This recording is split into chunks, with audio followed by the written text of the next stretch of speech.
Então, assim, muitas vezes, por mais difícil que seja acreditar no paciente, a gente tem que levar em consideração a fala dele, né? Não tem jeito. Mesmo que depois a gente descarte essas informações, né? É muito importante. E aí, algumas informações sobre tabagismo, né? Muletas, bengalas, adereços, né? Joias que o paciente vem a ter, isso nos conta muito da história dele, né? Da sua condição econômica, né? Higiene e cuidados pessoais, eu já falei. Às vezes o luto, né? Que também é uma parte que a gente está vivendo muito aqui nessa situação, né? Nesse momento das nossas vidas. E aí a gente precisa levar isso tudo em consideração, né? Que o paciente é um todo. Tatuagens, né? Presença de tatuagens, apesar que hoje em dia o pessoal que faz tatuagem, que trabalha nessa área, está bem mais consciente, bem mais cuidadoso, mas tatuagem é indício de perigo, né? Hoje em dia, até hoje, né? Se a gente vai doar sangue, por exemplo, as pessoas que têm tatuagem não.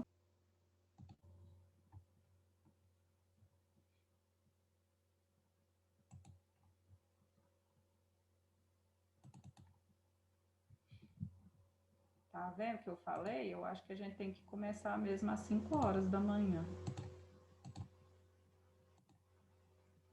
Porque aí não dá esses problemas de internet.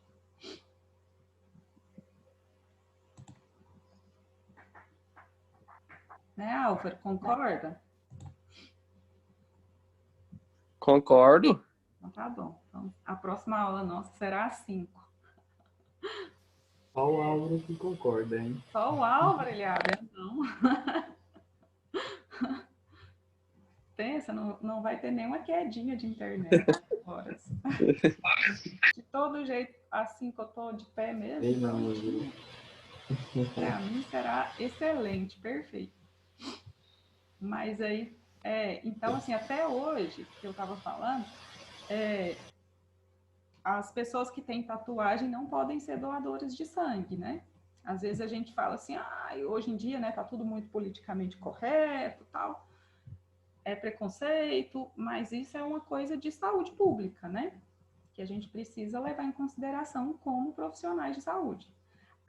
Mas aí então eu vou ter preconceito com a pessoa que é tatuada? Nunca, de maneira nenhuma, né? A gente precisa deixar de lado as nossas crenças, os nossos costumes, ali a gente é um profissional de saúde, né? A gente tem que se colocar no lugar do paciente, mas não colocar as nossas crenças e os nossos costumes e as nossas convicções, não. A gente tem que tratar o paciente como qualquer ser humano, né?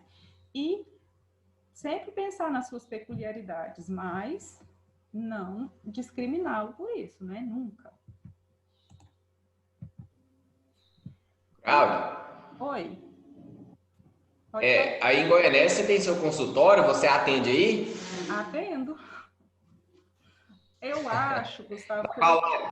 eu vou fazer um clone de mim mesma, sabe? Acho que 2, porque ultimamente a coisa tá ficando complicada. Aí eu tô ficando um pouquinho no consultório, mas eu ainda tô lá. Eu gosto, né? Eu penso que o consultório me ajuda a ser uma melhor radiologista. Bem melhor, né? As vivências, assim, por exemplo, eu olho uma imagem lá no meu consultório, lá na minha clínica. Aí, quando eu chego no consultório, eu me deparo com essa mesma imagem que às vezes eu laudei para outro colega. E aí, quando o paciente está lá na minha frente, eu falo assim, às vezes ele vem parar lá no consultório, né? Aconteceram algumas vezes. Aí eu penso e falo, nossa, eu podia ter laudado isso de maneira diferente, você entendeu?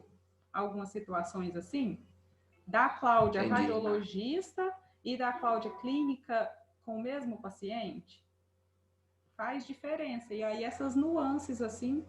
Ontem mesmo eu estava conversando com a minha amiga que ela é implantodontista e endodontista.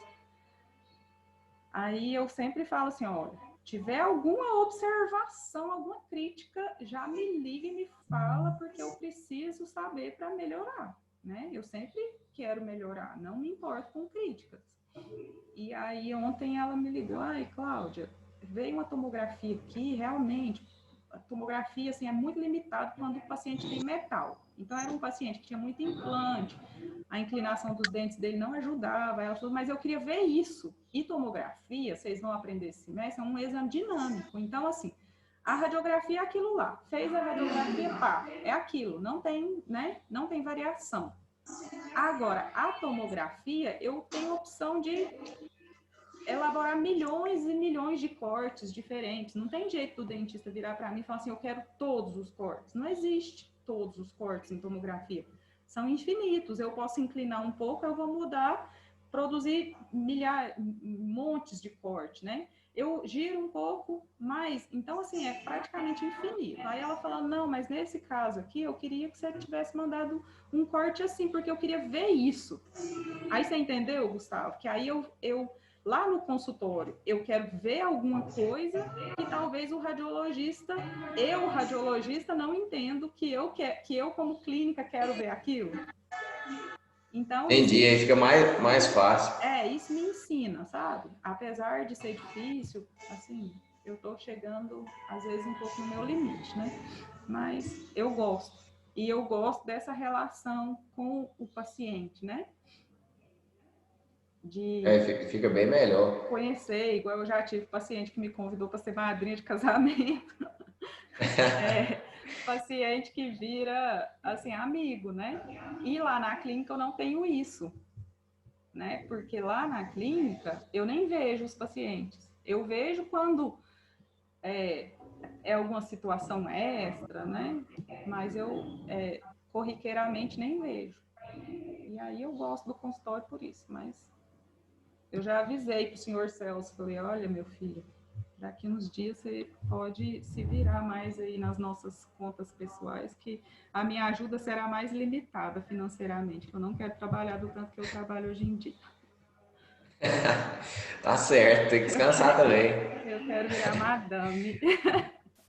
Então, E só pros pedal mesmo, fica de boa, né? pensa, Gustavo, eu vou fazer pedal de manhã e de tarde, 100 quilômetros por dia. Meu sonho. Mas então, assim, voltando à anamnese, né? Para a gente fazer uma anamnese bem feita, a gente precisa de condições ideais, né? E a primeira condição ideal é a questão da privacidade. A gente precisa estabelecer uma certa privacidade com o paciente, né? Então, certas situações e certas patologias envolvem uma certa privacidade. O paciente precisa confiar na gente primeiro, mas a gente precisa, às vezes, até pedir licença para nossa auxiliar, né? A gente vai viver isso na faculdade, assim, uma coisa um pouco complicada, que é isso, né? Às vezes a gente está no box atendendo o paciente, chega os colegas, né? Outros professores que têm que vir, né? Tem que nos dar opinião, mas isso tudo complica um pouco, né? Para o paciente relatar certas situações que ele vive, né? E aí fica um pouco complicado, né? Lembra da história que eu contei do rapaz que chegou no meu consultório com luxação de mandíbula, e aí ele estava com o pai e a mãe, né? Já era um moço, 21 anos, mas ele tinha usado droga naquela noite, né? E luxou a mandíbula. E na hora que eu falei que precisava anestesiar, ele se assustou, né? Eu já tinha feito anamnese com ele, o pai e a mãe tinham me dado as informações, e ele pediu licença, né? Para os pais saírem, porque ele não queria que os pais soubessem que ele tinha feito naquela noite. Então, mesmo que os pais não quisessem sair, a minha prioridade é o paciente. Aí o paciente sinalizou, aí ele foi me contar, né, de boca aberta, sem poder fechar, que tinha usado droga e se podia tomar anestesia. Então, assim, a gente se envolve, às vezes, em certas situações que fica complicado, né?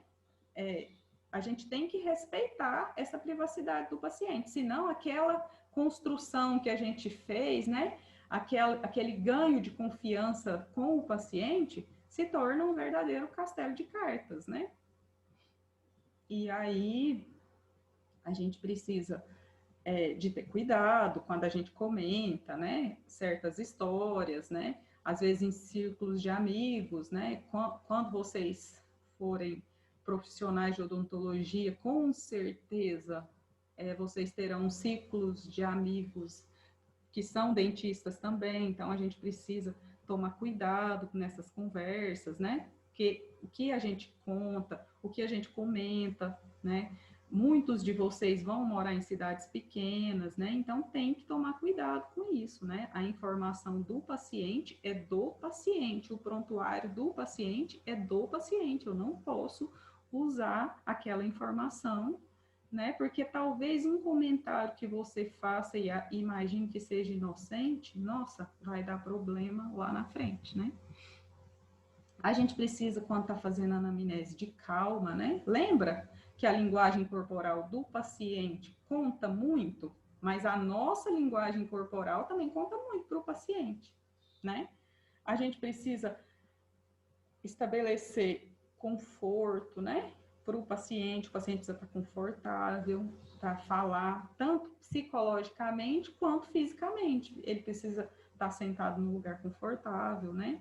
Quando a gente vai fazer anamnese, geralmente a gente não faz anamnese na cadeira odontológica, a gente faz anamnese na cadeira do consultório. Por quê?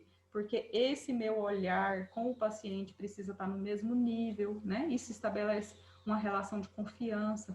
Quando eu estou sentada na cadeira odontológica, o meu olhar está num nível e do paciente está mais baixo. Isso psicologicamente é ruim. O paciente se sente numa situação de inferioridade, né? Eu preciso fazer essa anamnese com o mínimo de interrupção possível, né? E eu preciso escutar o paciente. Só que aí também tem um problema do paciente ser muito falante e eu precisar, às vezes, controlar isso, né? Às vezes eu preciso interrompê-lo porque ele começa a devagar muito e a sair do assunto. E aí, óbvio, né? A minha anamnese vai sair do controle, né? A minha entrevista. Isso que eu falei, né? Os interlocutores no mesmo nível e o entrevistador precisa estar calmo e sem pressa. E aí envolve uma outra condição, né? Que é a nossa pontualidade. Se eu me acostumo a chegar atrasada no meu consultório todas as vezes, ou no caso de vocês, né, chegar atrasado na clínica e aí a gente já começa atrasado, a gente não vai conseguir fazer uma anamnese com calma, né, sem pressa. Não dá para atender aquele paciente, ele vai perceber que a gente está estressado, que a gente não está dedicando toda a nossa atenção a ele. E naquele momento é muito importante isso, né? Dedicar toda a nossa atenção ao paciente. Tudo bem? E aí a gente vem falando, né? Que do mesmo jeito que a gente observa a postura do paciente, aqueles sinais não verbais do paciente, o paciente está olhando para a gente. É uma sinal de mão dupla, né? Via de mão dupla. Então, a gente precisa se preocupar com a aparência física, né? A nossa higiene, né? Higiene pessoal, as nossas roupas, calçados, né? Cabelo, unhas, né? Para as mulheres, né? Homens também, mas especialmente mulheres. Evitar esmalte escuro, né? Unha muito grande, né? Agora tá na moda as unhas postiças, aquelas unhas enormes. Não dá para ser dentista e ter aquelas unhas lindas, né? Maravilhosas. A cor da unha também, né? Um esmalte muito vermelho escuro, preto, dá uma aparência ruim por baixo da luva. Vocês já me conhecem há algum tempo, mas assim me viram. A gente teve um contato físico poucas vezes, mas vocês vão notar que na maioria das vezes as minhas unhas são bem curtinhas e com esmalte claro. Por quê? Eu atendo muita criança também. E aí, criança, às vezes a gente precisa fazer uma forcinha, segurar. Eu tenho medo de machucar meus pacientes com as minhas unhas, né? Então, a A gente precisa se preocupar com essas nuances, né? São detalhes. E talvez, hoje em dia, muitas pessoas não estão importando mais com isso, né? Não se importam mais com o uniforme branco, né? Um monte de profissional que eu conheço, acho que não tem nem roupa branca mais para atender no consultório, né? Os jalecos hoje em dia já são coloridos, mas a gente precisa dar uma atenção para isso, né? Será que vale a pena, né? Pontualidade eu já falei, né? Cortesia com o paciente, né? Não ser grosseiro. Por mais problemas que eu tenha naquele dia, os problemas são meus, mas o meu rosto é do paciente, né? É das pessoas com quem eu estou interagindo naquele momento. A minha atenção tem que ser toda para o paciente, né? Naquele momento. Então, às vezes, a gente precisa prestar atenção, né? Celular, né? O nosso celular, onde ele estará guardado. Eu que sou mãe, né? Vivo muito isso, né? Porque eu sou a Cláudia, dentista que atendo, mas o meu paciente, os meus filhos às vezes precisam de mim, mas eu vou dar atenção, sabe? Eu preciso de um equilíbrio entre essas situações. Então, algumas vezes eu deixo o meu celular à vista, mas ele está sempre no silencioso, né? Quando meu celular toca, eu até estranho. Quando toca um celular perto de mim, eu nem me preocupo, porque não é o meu. Eu preciso aceitar o meu paciente, como eu falei para vocês, né? Eu não posso ter preconceito com os meus pacientes. Não posso fazer pré-julgamentos, né? Eu preciso sempre compreender esse paciente e tentar ajudá-lo, né? Volta ao assunto da empatia, né? Que eu vou falar sempre para vocês. Ter esse desejo de atender, né? Eu vou virar dentista e aí eu tenho que dar valor no meu julgamento. A minha experiência como dentista é assim. Eu formei meu consultório do lado da casa da minha mãe. Desde que eu formei, né? Eu casei 4 anos depois, então eu morei 4 anos do lado do meu consultório. E me acostumei com isso, de atender a pessoa que esteja com dor a qualquer momento da minha vida. Essa semana eu estava até contando para minha paciente o jeito que foi meu noivado. Hoje eu estou contando muita história, né? A aula está ficando comprida. Mas no dia do meu noivado, o meu esposo é muito sistemático, muito. E aí meu pai e minha mãe, muito ciumentos, sou só eu de filha. E ele falou, não, quer casar, tem que vir aqui pedir o casamento. Não pode ser assim, bagunçado não. Aí ele falou assim, não, beleza, eu vou lá, mas é só nós 4, não tem ninguém a mais. Ah, beleza. Aí nisso, chega visita na minha casa, na hora do Celso chegar. E aí ele, ai meu Deus, então não vou. E a visita, ai que bom, então eu vou participar, né? E eu, ai meu Jesus, e o Celso enrolando, né? Eu falei, e agora não vai ter pedido de casamento hora nenhuma, né? Porque vai desistir do casamento. Aí, tá. Até que a hora que o Celso chegou, que ele ia conversar, a visita lá, ainda de bicão, toca a campainha, né? Quem era? Uma senhora chorando de dor de dente. E eu, assim, arrumadinha, era dia dos namorados, né? Salão, maquiagem e tal. Aí ela, ai, porque eu tô com muita dor, bababá. Vai eu pro consultório atender a paciente. Aí o esposo dela, nossa, doutora, você tá tão arrumadinha, ainda mais hoje, né? O nosso noivado foi no dia dos namorados. Ainda mais hoje, dia dos namorados, a gente tá atrapalhando seu jantar de dia dos namorados, né? Falei, não, o senhor está atrapalhando, não é meu jantar de dia dos namorados, não, é o meu pedido de casamento. Aí ri, virei, ficou piada, né? Mas foi assim, o meu noivado. Eu saí do meio do meu noivado para ir atender uma pessoa com dor. Mas o que quer dizer isso, né? Não é que eu sou melhor que ninguém, nem estou aqui contando vantagem para vocês, não, mas era uma situação importante para mim, eu tinha todo o direito de dizer não, mas eu me coloquei no lugar daquela pessoa. E eu nunca, se Deus quiser na minha vida, vou falar não para alguém que esteja com dor. Se eu puder aliviar a dor daquela pessoa, e eu vejo isso como um dom de Deus na minha vida, poder uma pessoa chegar no meu consultório com muita dor, às vezes chorando de dor, e eu conseguir remover aquela dor do paciente, nossa, isso para mim é uma gratidão a Deus conseguir ter esse dom. E Ele deu esse dom para vocês. Então, vocês valorizem esse dom. Porque isso sim, talvez vocês não ficarão ricos com esse dom, mas vocês conseguirão deitar a cabeça no travesseiro todos os dias e falar, nossa, Senhor, esse dia foi bom, eu consegui ajudar alguém. Tá bom? Isso aí é uma coisa muito boa, né? A gente precisa ter esse desejo de atender os nossos pacientes, essa alegria de ser dentista. E não ser dentista simplesmente, porque meu pai queria que eu fosse, porque eu queria fazer outro curso, mas veio odonto para Goianésia, então, não, né?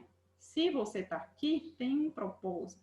E isso, você vai dar valor a esse propósito sendo o melhor que você poderia ser. Né? Ter tolerância com as pessoas, que nem sempre é fácil, gente. Odontologia não é um mar de rosas, né? Muitas vezes a gente vai sofrer mesmo, assim, com gente chata, né? Gente criticando, você tá fazendo seu melhor, a pessoa tá reclamando, não é um ambiente legal, igual eu falei para vocês, muitas pessoas têm medo.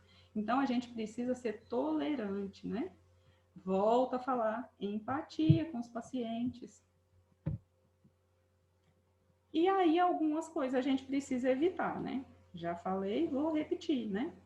Aborrecimento com o paciente, né? Por mais que seja aquela pessoa chata, pentelha, né? Que você não concorda com a atitude dela, com o que ela tá falando, mas você tem que manter a sua postura, né? Às vezes respirar fundo e ir além, né? De você. Desaprovação, né? Sentimento de desaprovação, você não tem nada a ver com aquela pessoa, né? Não tem que aprovar ou desaprovar, não tem que ter preconceitos, né? Ser sempre paciente, né?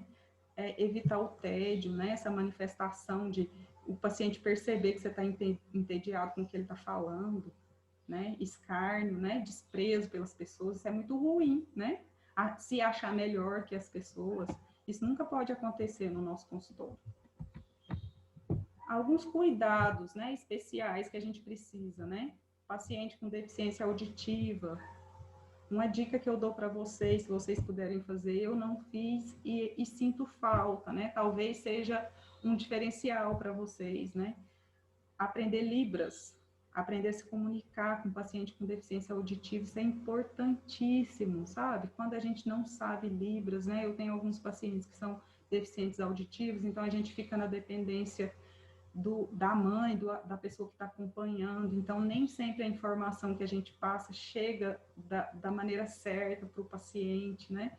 Então, principalmente se esse paciente é adulto, é mais complicado. Então, se vocês tiverem um tempinho agora durante a faculdade, às vezes um dia de janela, sabe? Aqui em Goianésia mesmo tem pessoas que ensinam Libras. Se alguém tiver interesse, eu posso até procurar, né? Quem dá esses cursos, como que faz para aprender, porque é uma coisa que vale muito a pena, né? Paciente deficiente visual, tomar cuidado com a mania que a gente tem, né? Chega uma pessoa cega perto da gente, a gente começa a falar alto, né? Isso incomoda demais a pessoa cega. Ela não é surda, ela é cega, né? Tem que tomar esse cuidado. Atendimento de crianças, né? A gente dá atenção não só para crianças, como para o pai, prestar atenção nesses sinais não verbais das crianças. As crianças às vezes choram muito, assim, a gente anestesia, tá doendo, a gente saber diferenciar essa dor do efeito do anestésico, né? Saber perguntar exatamente para o pai, desenvolver essa anamnese através de outra pessoa, né? Que é o responsável, o pai, a mãe, o acompanhante, mas também levar em consideração o que essa criança está falando para nós, né? Esse mês passado, agora, tem uns 3 meses, a gente teve o desprazer de se deparar com um caso, até o Ander também olhou esse caso, uma colega minha, odontopediatra, me mandou mensagem, Cláudia, dá uma olhada nessa radiografia para mim, foi feita em outro serviço, né? Aí eu olhei, ela falou, não veio laudo, e eu acho que tem uma fratura aí. Eu falei, tem uma fratura, mas não é só fratura, não, tem alguma coisa a mais. Um menino de 6 anos, se eu não me engano. E aí ela, Cláudia, mas esse menino, ele tá com muito machucado, tá com o olho machucado, tava um olho roxo. Aí ela me mandou as fotos. Ele tava com o olho roxo, machucado na testa, sabe, assim, arranhão no pescoço, e a gente falou, esse menino tá sendo maltratado. Mas aí a mãe falava que ele tinha caído no banheiro. Aí, cair no banheiro já é uma história clássica, né? Que mulher que apanha de marido, essas coisas, é cair no banheiro. E aí a gente já ficou... Falei, não, Carol, vamos fazer uma tomografia desse menino. Você pode pedir lá, você vem, traz, a gente faz a tomografia, e aí a gente aproveita, porque como tomografia tem radiação, o menino tem que entrar sozinho, porque aí ela falou assim, não, porque eu vou fazer a anamnese, eu vou conversar, aí a mãe não deixa o menino responder. Aí a hora que ela perguntava, a pessoa, acho que era a mãe mesmo, que tinha ido, o padrasto, o dentista do postinho tinha atendido primeiro, aí passou para essa amiga minha que é especialista, e aí todo mundo tinha tido essa impressão, que ninguém deixava o menino falar. E aí nós falamos, combinamos, né? Não, aí você vai lá para a clínica, e aí chega lá, a gente pede para não entrar, né? Eu já combinei com as minhas técnicas lá, elas não deixaram a mãe entrar, que é procedimento normal da clínica, e a gente conversou com o menino. Mas o menino contava, a gente perguntava assim de 1000 maneiras diferentes, e ele contava a mesma história, que ele tinha caído no banheiro. Aí depois disso a gente já ficou mais calma, a gente já achou que não era muito problema do menino, né? Assim, de maus tratos. O menino, assim, bem cuidadinho, tal, a mãe estava super preocupada, beleza. Aí a gente foi descobrir, né? Encaminhou o paciente, tal, fez a cirurgia dele, fez biópsia. Aí o menino tinha uma lesão mesmo, e aí aquilo lá era uma fratura patológica. E ele era muito custoso, o menino tinha machucado, assim, caiu no banheiro e depois ele caiu e bateu o olho na cabeceira da cama. A história era assim. E a gente perguntava para esse menino, vai, vem, pergunta, não. Aí, depois da convivência, a gente descobriu que era isso mesmo, né? Que era uma coisa de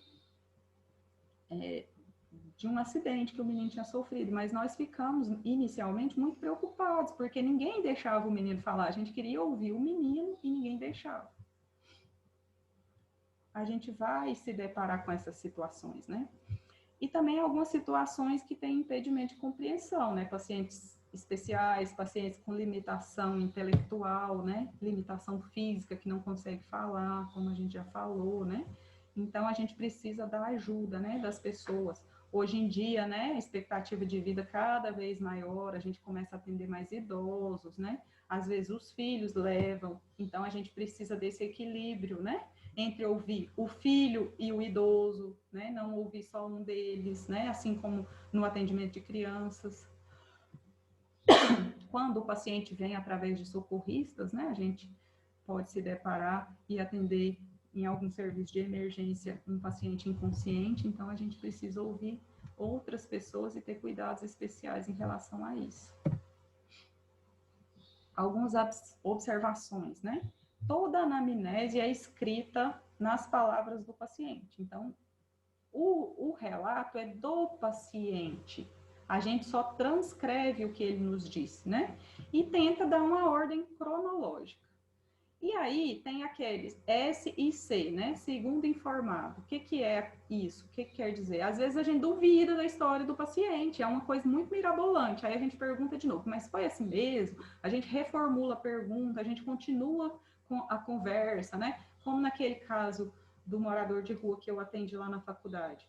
A gente voltava na conversa, voltava e ele falava a mesma história mirabolante. Aí a gente põe o SIC, né? Segundo informação do paciente. O paciente confirma aquela história. Então, é confirmado pelo paciente, porque a anamnese é documento, né? E aí a gente vai dar essa ordem cronológica e organizar os eventos. Mas é só isso que a gente faz, né? As palavras são do próprio paciente. Então, a gente começa com a identificação do paciente. Essa parte é a única que o pessoal auxiliar faz. Então, eu posso pedir para a minha recepcionista lá preencher essa parte da ficha, né? E por que que isso é importante eu saber o endereço do paciente, como eu falei lá no começo? Ah, naquele bairro tem a água tratada, né? O paciente tem esgoto, ou o esgoto é a céu aberto, ou é fossa séptica. Que jeito que é esse local, né? Algumas doenças, né? Algumas patologias prevalecem em certas faixas etárias. Então, quando eu me deparo com alguma lesão que talvez tenha o mesmo aspecto clínico, mas é numa menina de 13 anos ou numa pessoa de 70 anos, eu preciso levar em consideração se ela é uma mulher, se é um homem, né? Apesar do que a gente tá vendo essa bagunça aí das pessoas falando sobre, a gente não precisa nem comentar, né? Que não tem jeito nem de falar se uma pessoa é homem ou mulher mais, mas lesão não lê livro e nem lê esses artigos últimos aí, viu? Lesão leva em consideração se a pessoa é homem ou mulher, e a idade, sim, né? E a etnia também. Lesão é racista. Anemia falciforme é racista, sim, ela atinge mais pessoa negra. E aí? A lesão é racista? Vou processar ela? Vou fechar meus olhos para isso? Não, né? Câncer de pele, né? É racista também, atinge mais pessoa branca. E aí? Não, agora eu vou baixar uma lei que câncer, neoplasia maligna de pele não pode ser racista mais, não pode mais atingir pessoas brancas, não é assim, né? Nós somos profissionais da saúde e temos que levar em consideração, sim, faixa etária do paciente, o sexo dele, a etnia, a profissão, né? Algumas profissões são mais insalubres, né? Como eu falei do câncer de pele, atinge muito aqui na nossa região, né? Paciente, trabalhador rural, de vida inteira, a gente olha para o lábio, né? Paciente muito branquinho, muito leucoderma, grande chance de ter uma lesão de lábio, né? Um CA de lábio. Isso eu preciso levar em consideração a profissão do paciente. A gente estudou desgastes, né? Dos dentes, né? Profissão, né? Maus hábitos. Então, essa ficha, sim, pode ser preenchida pelo meu pessoal auxiliar. Por quê? Porque as informações são bastante objetivas, né? Ah, o paciente é médico. Importa se hoje ele está com depressão ou... Não, ele é médico. O paciente é mecânico. Importa se hoje ele está agitado, estressado com a dor, ele vai deixar de ser mecânico? Não. Né? Então, as informações... Vai mudar de endereço por isso? Também não. As informações são... bem objetivas, não variam, né? Não precisa dessa acurácia, e dessa sensibilidade, né? Que eu já falei para vocês desde antes, para o paciente me dar essas informações. Então, são coisas simples que o próprio pessoal auxiliar pode capturar nessas essas imagens, essas informações. Então, tá aqui, né? O pedaço da ficha, né? Da nossa ficha clínica lá da faculdade, né, que diz respeito a essas informações de identificação do paciente. E aí a queixa principal, né? Então é o motivo pelo qual o paciente procurou o serviço de saúde. Já falei um pouquinho disso, né? Mas aí eu vou falar para o paciente. Por que o senhor veio? Em que eu posso ajudar o senhor, né? Qual que é o principal motivo do senhor ter nos procurado? E aí ele vai dizer, ah, não, eu quebrei meu dente, ah, eu tô com sangramento gengival, ah, eu tô com dor, né? Eu sinto muita dor, ah, eu tô com dor de cabeça e o otorrino me mandou. Então, assim, várias são as queixas principais, né? Mas, como eu disse para vocês, nem sempre essa queixa principal coincide com o problema mais grave do paciente. Muitas vezes, essa queixa principal está muito aquém, né, do real problema do paciente. E aí a gente precisa ir além. A história da doença atual, né? Então, ele vai me contar a história da queixa principal. Ah, eu quebrei meu dente porque caí de bicicleta, né? E aí, eu tô com o 11 fraturado, né? Ele não vai me dizer o 11, mas esse dente aqui fraturado. Esse aqui tá um pouco mexendo e dói. E aí, tem quantos dias, né? Quando é que começou? Qual o medicamento? O senhor tomou algum medicamento? Alguma coisa, né? Eu vou fazer essas perguntas e aí o paciente vai me contar e aí eu vou estabelecer essa narrativa, né? Cronológica, né? Levando em consideração o tempo, ela tem que ser clara e detalhada. E aí eu vou começando pelas perguntas mais genéricas e indo até as mais específicas, né? Sem induzir o paciente a me contar, mas orientando, né? Essa anamnese. Então, aqui, ó, como a gente pode olhar, né? São poucas linhas, então tudo tem que ser sucinto, mas informativo, né? Aí a história pessoal, né? O paciente fez algum procedimento cirúrgico, né? Tem até uma outra história engraçada da minha mãe. Minha mãe fez...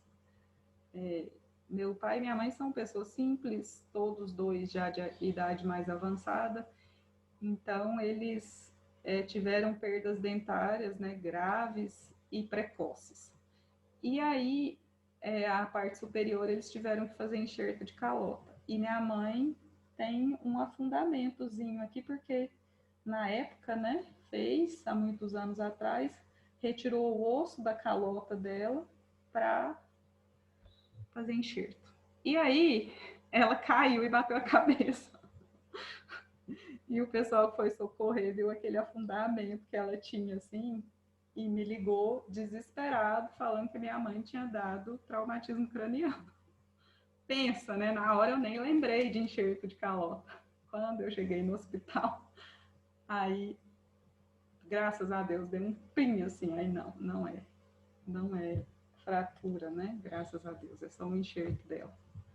E aí a história familiar e social, né? Que eu falei para vocês sobre o lugar onde mora, os hábitos esportivos, né? Essas situações que envolvem, né? Alguma informação digna de nota para nós. Conversei demais, o nosso tempo já acabou. Vou encerrar aqui.